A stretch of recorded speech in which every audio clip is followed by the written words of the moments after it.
Okay, this is part 2 of this dogfight Star Wars inspired sci-fi scene. We're going to be doing the Photoshop part of the whole render now. The first video was a bit longer than I expected, but it's a lot of work. Hopefully it was a lot of fun for you guys to learn from. In that video, I put together the spaceships, the scenes, the render, the camera angle, all the Blender work, and then we exported. And now we're going to do the second half, which is the post-production. But I am going to go back just real quick and recap how I exported this, and then we'll jump into Photoshop. So here I am in Blender. I'm going to go to the render tab and scroll down to the film section right here and make sure to check transparent. That means the background or the world render, which we actually made of a procedural starfield, is going to be transparent.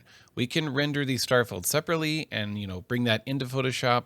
You can use a background image or any plugin you want to make a starfield, but we are going to need to render this with no background. That way we can do better layering and things like that. Now, actually, with this scene, I don't know if it's 100% necessary to do this background transparent, but it's a good habit to have when you're compositing scenes. You usually don't want the background in because you're going to either add something in there, add something over the background, or put stuff behind your models. So with transparent checked, I'm going to put my resolution at full, if not higher than full, so we can have like a 4K render. Make sure your samples are pretty high so you have a good quality render there. And I'm also going to go to my compositing setup, and I'm actually going to just turn this off by pressing M, which mutes any node. So the signal is just going to go straight through.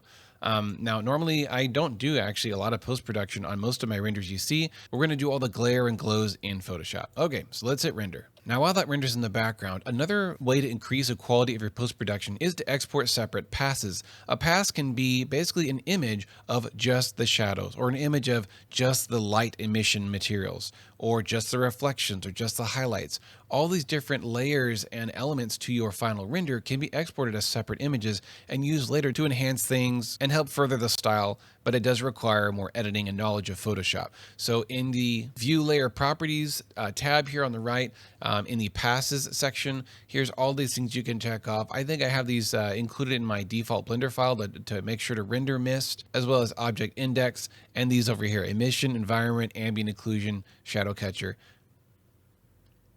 Because sometimes I use them, and if you don't have them checked and you already rendered, you'll have to check them and re-render again to actually output that individual layer of data. So here's my final render. Looks pretty nice, but the passes will show up here if you go to View Layer, and then you can pick which layer you want to view.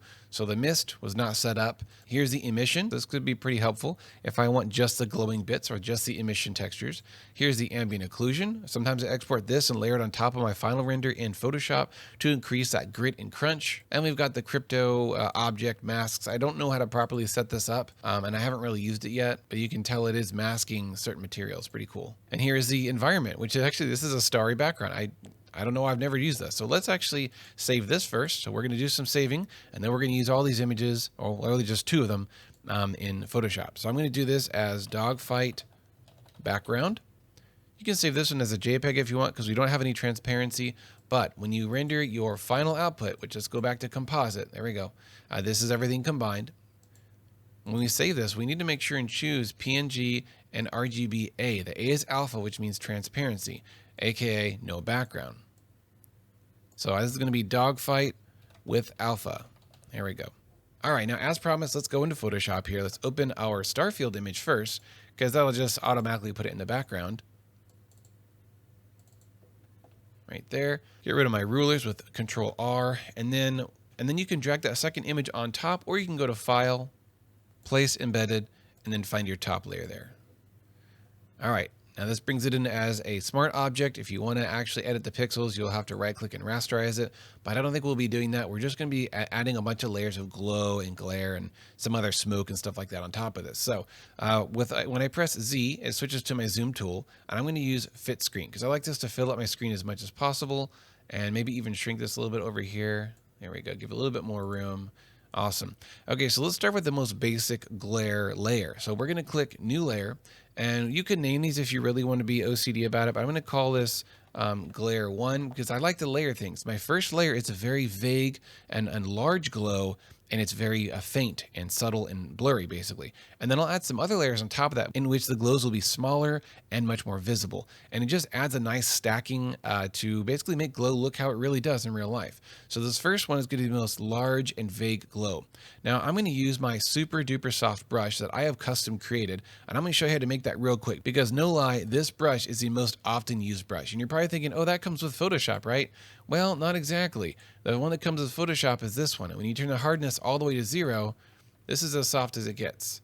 And it's just way too like large. The blur is pushed to the outer edges, you know, at a normal amount. But I like this one over here on the left because the center is brighter and the outer edges falls off much softer. So let's make a new Photoshop file with Control N, and let's make it like, I don't know, 2048 by 2048, because I don't usually make a brush that big, but we'll start big anyway. Now the brush itself in the middle needs to be black, and don't worry, if you've never made a brush before, you're about to be amazed at how easy it actually is. So let's press G, and let's go to our gradient tool, go to radial or circular gradient, and let's make it black to white, okay? We need to draw exactly in the middle, so one way to do that is Control R, and we're just gonna drag down from the ruler over here, and to get the middle, 50% vertical and 50% horizontal. I'm holding Shift to get exact numbers. If you don't see percentages, right-click on your ruler and choose percent. It might be on pixels, but let's go to percent. So we know exactly this is right in the middle of the image. So back to G for gradient. Put your mouse right in the middle, right there. Click and drag up, and now we have a radial gradient. Awesome. One thing that I think helps is by switching to 16-bit. That gives a little bit more depth to this gradient, so there'll be less banding. Now, before we customize this brush to be my super duper soft brush, this is essentially what Photoshop already comes with, what I showed you earlier, which was the normal Photoshop soft brush. But we want it to be even softer, so we're going to use a curve adjustment layer on top. Again, I clicked on my little half white, half black circle, which is the adjustment layers, do curve, and let's just drag the center point straight up. Normally I would go down, but that actually makes it darker. We want to make it weaker and lighter. Yeah, and look at this. We don't want, let me expand this. We don't want the top to cut like this. That means we're losing values in detail. So I'm going to do that. We can kind of draw another point to make sure it's rounding off. And there we go. This is essentially my super soft brush. All right, before we turn this into an actual brush, which we can use in any other project in the future in Photoshop, we need to flatten all this. So right-click on any of the layers and choose Flatten Image. Now it's just one layer, rasterized pixels, and that's what we need. So finally, go up to Edit, Define Brush Preset, and name it Super Soft Brush. There we go. Enter. Now, you will thank me in the future because this brush is so handy with drawing glares, lens flares, even retouching, and things like that. I love this brush. I use it more than anything else. So here we are. All that to say, go to your new super soft brush and let's use white because I do copy the color of the glare usually, but this is just a white glare. And let's put our transparency of our brush down to like 20%. I just pressed the number 2 on my keyboard and that brought my opacity slider automatically down to 20%.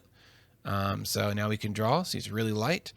Only the brightest parts of the photo, okay, where the sun is most reflecting. And if you need to, you can size it down a little bit. Okay, I think that is all. Oh, we got to get to the planet over here. Forgot about that bright shining orb. Okay, just click a few times. Sometimes I'll size it down and click again. And there we go. That gets like a nice fall off too, where it sort of builds up. Let's make the atmosphere on this planet. This is something I have not quite mastered in Blender. I'm really trying to find a easy and procedural way to do that atmosphere fall off around the edge using volume or Fresnel. Haven't figured it out yet, but it's super easy to do in Photoshop. All we're going to do is separate this planet onto another layer. So I'm going to use M for marquee. And I'm going to grab my planet just using Shift. I could use a circle select, I guess, or any of the selection tools to grab this planet other than this weird square method because I've I know it's weird. I'm going to duplicate this layer. Here we go. We're going to name this planet. And with this selection here, we're going to click mask because any selection you have instantly gets turned into a mask.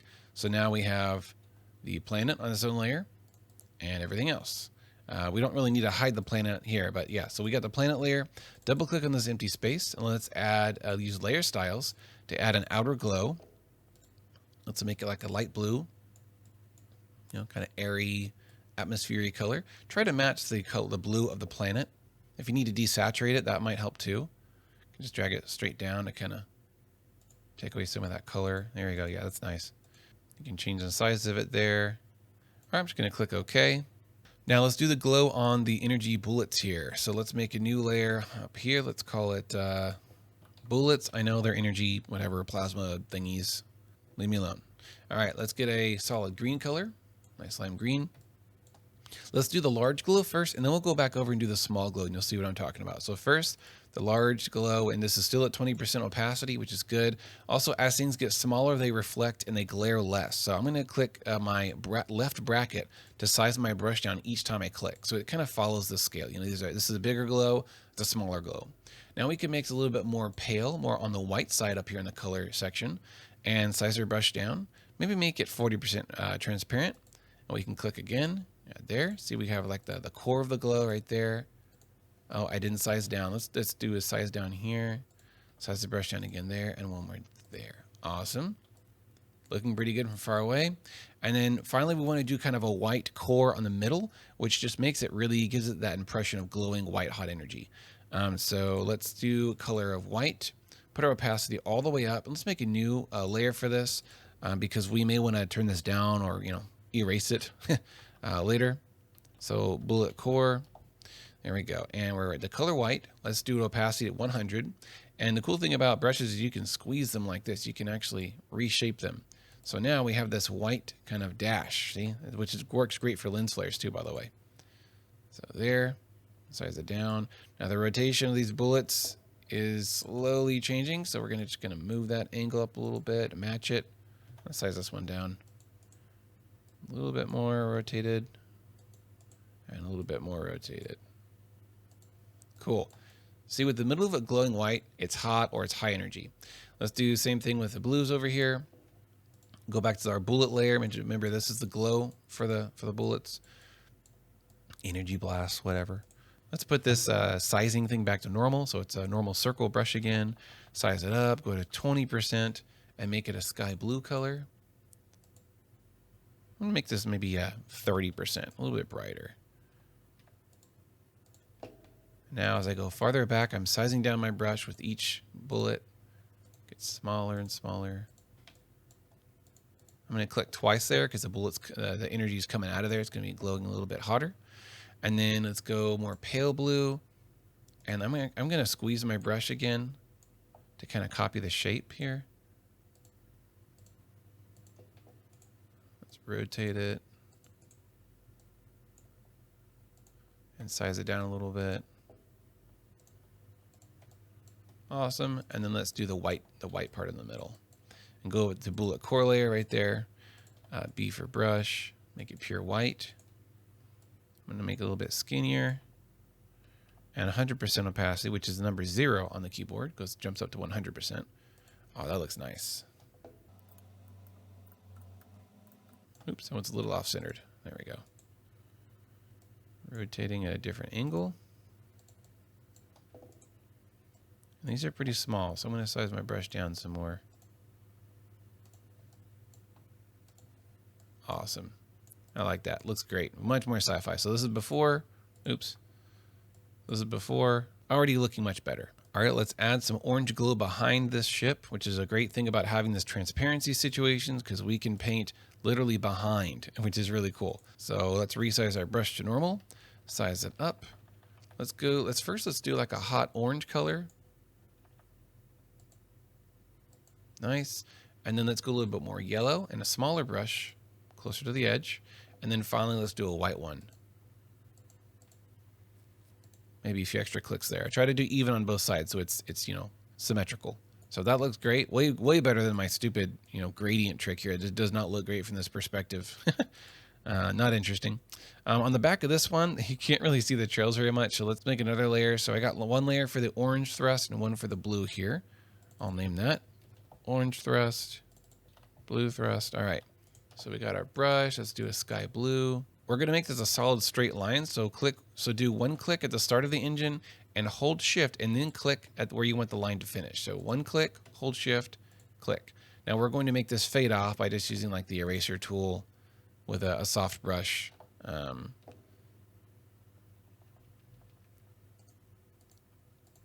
few clicks to kind of get that. I have my eraser tool set at a low opacity to do that, so you can click a few different times. There we go. That's way better. Look at that. It looks nice too. I like that. Lots of colors going on. Okay, we have some damage, and there's supposed to be like a plume of fire and smoke coming out right here. So we're gonna make a layer below the spaceship, so it'll be behind the wing, right, obscured. And let's start with the fire orb, the fire glow first. So we're gonna do like a bright yellow. And for you space nerds out there, I know there technically isn't fire in open space because there's no oxygen to fuel it. But if there's gases coming from the inside of the ship, there could be fire, and it could be enough to fuel a fire. So just had to put that out there, because sometimes I see like flaming balls of fire in sci-fi, and I'm just like, you know what, that might not. It might last for a second, but you know, it's not going to just be burning and burning in space. So there we go. That's pretty cool. And I'm going to probably erase some of this part because this is only on the outer edge of the wing. So I'm going to go to my erase tool, and let's just do like some soft erasing over here to make it more obvious. Like, hey, this is only on one side of the wing. There we go. That looks pretty cool. And it almost looks like there's like a shadow, right? See that little volumetric ray right there? Cool. I like that. And now to make it really come to life, we're going to need to use some other custom brushes. I made a custom brush long ago that I also use a whole lot, and it is basically a cloud brush, but I use it for fog and smoke and even magic and stuff. So let me show you what that brush looks like. I found a stock image of a cloud, and it just had one little like kind of circular cloud poof that was perfect for what I needed. So let me turn off these settings here. One single instance of what this cloud looks like. So there, if you can find a small circular cloud like that is asymmetrical and has like a good variety in, you know, one side is dense, one side is not, then that is what you want. So go hunting for some cloud images. I'm sorry, I wish I knew which one I used. It was like 5+ years ago, but I love it. It's not even that clear, but man, it has done wonders for my photos. So what happens is once you make this into a brush, you can go here. This is what the brush would look like if I'm just normal painting. But when you go to your brush settings, you can have the size jitter randomly. You can have scatter, move it apart from the axis that you're drawing on. You can even do transfer, which adds a random opacity. Of course, the spacing will control how dense the brush instances are. So now it looks like this. And that is just awesome for stuff like this. So let's draw a few little poofs here. I'm going to probably smudge this outwards to kind of look like an explosion. So now I'm going to use my smudge tool. There it is. Let's see. Hopefully this doesn't slow things down. Sometimes this tool can really slow stuff down, depending on how large your stuff is that you're smudging. So that's a good starting point. I like that. I'm actually going to erase this little spot down here. There wouldn't be anything there. Okay, let's do another layer. Let's do maybe some orange colored stuff kind of going outwards like that, and some smaller ones in the middle. Awesome. And then let's smudge that. Motion blur is your friend. Motion blur can cover a number of sins. Awesome. That looks pretty good for just like 30 seconds of work. And then we're going to need some smoke trailing backwards because there will still be chemicals of smoke produced in space. They just wouldn't follow the same turbulent rules. So there could still be a trail of smoke as it dissipates into the volume of space. So we're going to do a little bit of a gray. Let's do a medium gray first. And I'm going to put it below the fire layer. So down, because it's, you know, it's going to the back. And as I click and drag, I'm sizing down a few times. Each time I click, I'm sizing down with my left hand the bracket button on my keyboard to make each brushstroke a little bit smaller than the last. That looks pretty sweet right there. Maybe add some brighter gray on top of that. So put my brush back up in size. Click, click. Each time I click and drag, I'm double tapping my bracket so it gets a little bit smaller. There we go. And then we can do some blurring on that as well to give it kind of a sense of motion. There we go. Don't go crazy with the smudge like that. I mean, unless your thing's flying really fast and the smoke is flying really fast, then you don't want to get it too blurry. You still want to be able to see what it is. And awesome. And then I'm going to draw some really light with my super soft brush. Where is it? Right here.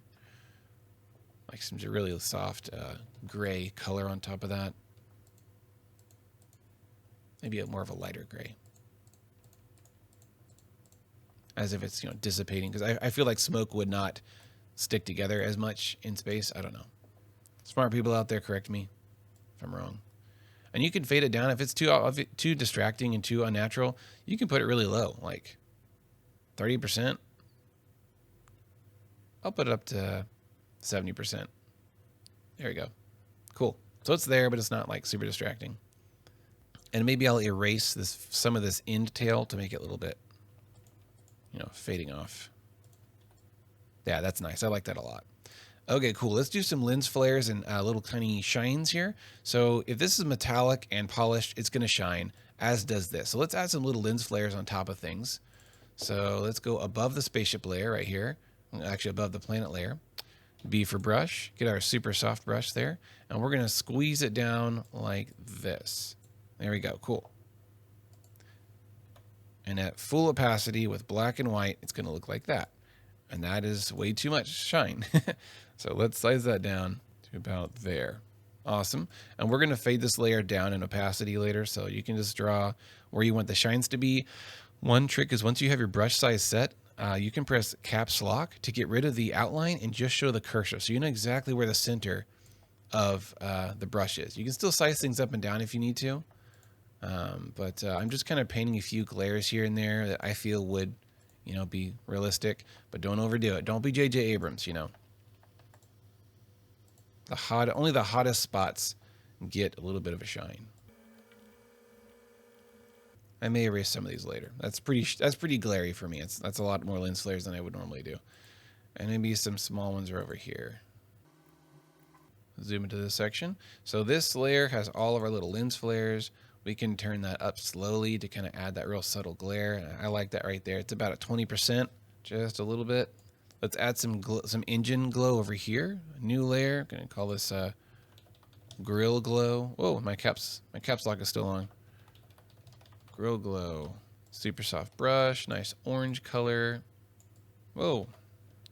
Let's turn caps lock off. Let's size that brush down. I forget. By default, your brush is the original size, which in my case was like 2,000 pixels by 2,000. I'm going to put this layer on screen mode. The traditional way to do glows in this situation is on screen mode. It just looks right. It adds the luminance, and it just looks great. So there, maybe like a richer, deeper oranger color. You can do Gaussian blur to kind of spread that out a little bit, so you don't see the brush strokes itself. Yeah, that's cool. And remember, you always have the opacity to turn that up or down if it's too much. I'm going to do a slight green glow over here. I'm still on the grill glow layer, but you don't have to make a new layer for everything. I'm going to make this a real weak, like 30% brush stroke, just to capture some of the reflection of that green bullet energy bouncing off the hull. Awesome. We can add a little blue glow as well over here.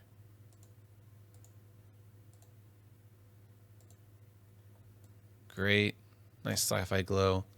Also for starfields, what I personally do is I use a plugin to generate those for me. I bought this plugin a while back and I love it. I keep meaning to do a tutorial or a review of it, but it is Boris Effects Optics, and it's really great. It's got tons of filters and procedural stuff, such as glows, lens flares, stuff for retouching, color grading, all kinds of nice overlay stuff, even particles. It has a really cool particle system.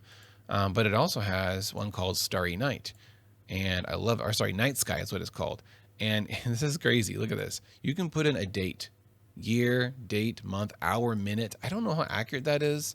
I'm not an astronomer, but yeah, it's procedurally creating a starry night sky based on everything. You can control the field of view. If you put a smaller number, it's basically zoomed in like a telescope.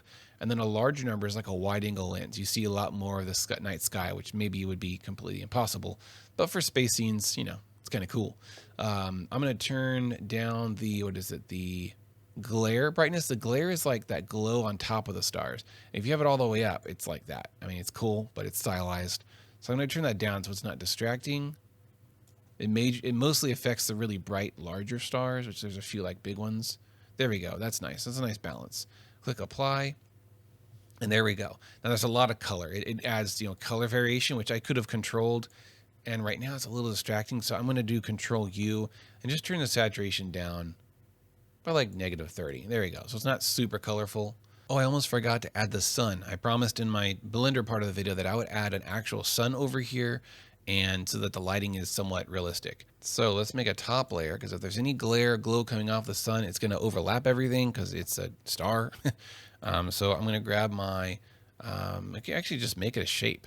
So go to your shapes, which is U, and then ellipse tool. Turn off stroke, and then turn the fill on to like a, I don't know, a pale yellowy color. Might just end up making it solid white. I'm not sure yet. Let's draw that right there on the corner. Right there, I think is cool. It'll balance out the planet. And let's go to layer styles. Let's add an outer glow of pale yellowy orange and make the size pretty big. I also have my noise at 3 for some reason. Let's turn that noise down. There we go. You could do inner glow, and notice the glow doesn't go on the edges of the photo like it did before, because this is a shape that is actually going beyond the borders. That other thing we did with the planet, the edge of the planet was technically the edge of the photo boundary, but that's not the case here. So you could do like a white, you know, inside glow. It's really, oh yeah, that just looks, it looks bright, you know, it's got that illusion of brightness. Cool. We can also add some brushing on top of this to further add some glare, but you may not want the necessarily the sun to be visible, but just like the glow from it. So you can do that. Make a top layer, B for brush, go to your super soft, and let's do some layering of colors. First, let's start with an orange, and then we'll go to yellow. Size my brush down a little bit, and then to white. First for the top corner. I'm seeing some banding here. I'm not sure if that is because we're in 8-bit. Let's go to 16-bit. Didn't change it. Probably because I already did the brushing. You can get rid of banding usually by going to Gaussian blur. There we go. Perfect. Even just 4 pixels of blur got rid of the banding. Awesome. All right. Now we need some lens flare, because if the sun is anywhere close to being visible in frame, it's going to be bouncing photons around the screen, or in the lens, and that's what creates lens flare.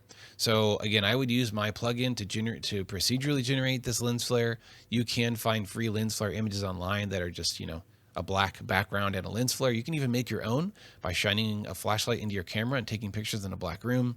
That's one way to generate your own lens flares. I'll show you how I would do it with my plugin. So the sun is in the very top corner, just beyond the corner. So that's kind of important to know. So I'm going to make a top layer, color it all black, filter, Boris effects, optics. Here we go. So there is a lens flare filter in here. I have it in my favorites right here. I'll do this prime one. And I don't want it to really be blue. So let me see if I can change the color to like yellowy. Yeah, there we go. Awesome. Oh, got to click OK. All right, so I'm going to move it just outside the image bounds and a little to the left. So we have these, the lens flare elements right here, which can all be actually customized. It's pretty cool. And you can actually go through the presets here and look at the different lens flares it has. So really, really, like that one's great. Looks very realistic. I'm actually use that one. Although, these elements are a bit much. Whoa. Oh man, J.J. Abrams would love that one. Nah. That one's not bad. That one's pretty cinematic, but I don't like the angle of that piece right there. It kind of throws me off. Oh, that one's really cool. Very cinematic. Let's do that one. Size it up a little bit. This is actually you're just scaling everything. All the elements are scaling up. I like the artifacts there with the rainbow rings, so let's apply that one. So we have just this black layer, and then we're going to put it on screen mode. There we go. So without it, with it, and without it. You can even do multiple layers. You can do another lens flare just to get some additional elements in there. So I'm going to click yes, do the same one as before. And let's just go through a few more presets and find something with some more artifacts that we liked. That one's cool, but it just kind of drowns everything out. Yeah, let's do this one. Apply and screen mode. Nice. Now this is also kind of drowning things out because it's already sort of orange and flat. We're losing a lot of our blackness. So we could do the Control L for levels and just make that lens flare layer darker, add more black to it, which gets rid of that haze. It's kind of covering up all our beautiful imagery. So before and after, nice. One thing I like to do to my renders is I'll go to the actual render layer itself and I'll apply the sharpen, unsharpen mask. This unsharpen mask filter within Photoshop just brings out the details. It really makes it pop. And sometimes that's what we lose in 3D graphics. It's just so perfect. There's a lot of detail missing. Oh, I was actually doing it to the planet layer. Here we go. This is the layer with the spaceships on it. Unsharpen mask. There we go. So like I was saying, 3D renders are so perfect and pristine and mathematically accurate that we just lose some of that artifacts that we're used to seeing, some of the detail we're used to seeing in real imagery. And there you go, just a little pop, a little bit of sharpening, goes a long way. You can do it to your planet too if you want. Click on the planet layer, unsharpen mask. Maybe with a little bit different settings here. Make that planet stand out. Cool. Oh, something that I did on my original render was I added some blue glow in these engine cylinders here. So let's do that. Let's get our soft brush. Let's use a little bit of a deeper blue than we've been using. Size it down really small. Let's do one click there and one click there. And then let's go a little bit paler, a little bit brighter. Size it down and click on the middle there. So we get the blue on the outer edge and the brighter in the middle. So that's 3 clicks worth. Put on screen mode just because. And yeah, this kind of brings it to life a little bit more. You can even add like, you know, red lights on the tips here if you want to add like little space lights, red and green or yellow or something like that. Maybe add some more explosion here because as the energy's coming out, or is that layer? Bullets. Yeah. So B, let's go to green. Do it at 50% opacity. Size it down, and then eventually do the white right there. You can even go down to the spaceship layer itself, and you can add some smudging to the actual bullets to give more of a motion blur feel. Now, the layer with the spaceships down here is a smart object, so I'm going to right-click and do rasterize layer, and then with my smudge tool, I can draw just straight backwards. See how it draws? It blurs it nicely, gets rid of those sharp edges. You might want to blur the bullets less as they get closer to the gun. I don't know. It's up to you. Cool. Let's do these blue ones here as you get closer to the camera.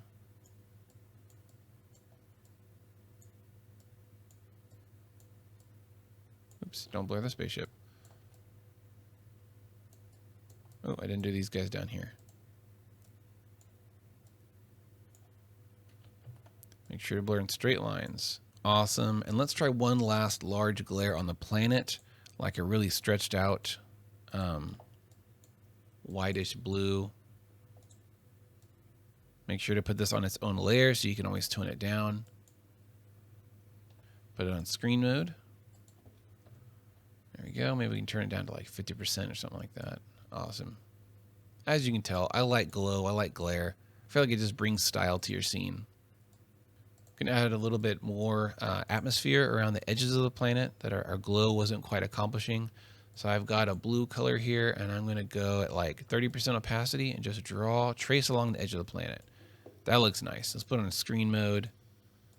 Turn down to maybe like 70, 80%. So without it, yeah, just adds a little extra glow around the planet. You can even paint on top of the planet if you want to add some more atmosphere on top of it. That's nice. One final touch that you can do to add some more style and pop to your photo is use a LUT. LUT stands for lookup table. They are used in the movie world extensively to give style and color grading to things, but little known secret, you can actually use them in Photoshop too by creating a color lookup adjustment layer. That's a new adjustment layers menu, color lookup right there. This is my secret power as a photographer, is using these guys. I have downloaded like probably close to 100 or 200 of these LUTs for free. You can find them all over online. You might have to give away your email to a few websites and sign up for junk, but then unsubscribe later. But these LUTs are really cool. I'm just pressing the down arrow right now, and it's sifting through different LUT presets that I have on my computer. Photoshop comes with a few, like 10 or 20, but if you download some additional ones, you can get some really cool stuff. I really love that. That's cool. Not the look I'm going for, but it's just fun to see the colors do crazy things. Let's see what this one looks like before and after. So it's kind of adjusting the warm colors, the green to more of an orange. No, I'm not going to do that. Let's keep going. That foggy night is awesome. I love using that for nighttime photos and like dark stuff. This one's kind of cool. Adds a nice contrast. Saturation's up a little bit. And you can always control the opacity as well to, you know, fade it to 0, which is nothing. And then 50% is like half LUT, half not. I usually go between 50 and like 90, kind of balance between there to see what I like, something that stands out to me. All right, so I'm going to say I'm done. Hopefully you enjoyed this video and you learned a few tricks from me. If you have any questions or if I messed something up or skipped something, just ask in the comments down below. I'll do my best to answer your questions. and let me know what you want to see more of. Oh, last thing, go check out my Instagram. I now have an Instagram just for my 3D art. It's called grove.designs. So Grove Designs is where I'm putting my art, my renders, my works in progress, and some short form tutorial videos that are 1 minute long. Really cool little creative tips that you can use to enhance your work. Thanks for following me on there and on YouTube. Have a great week.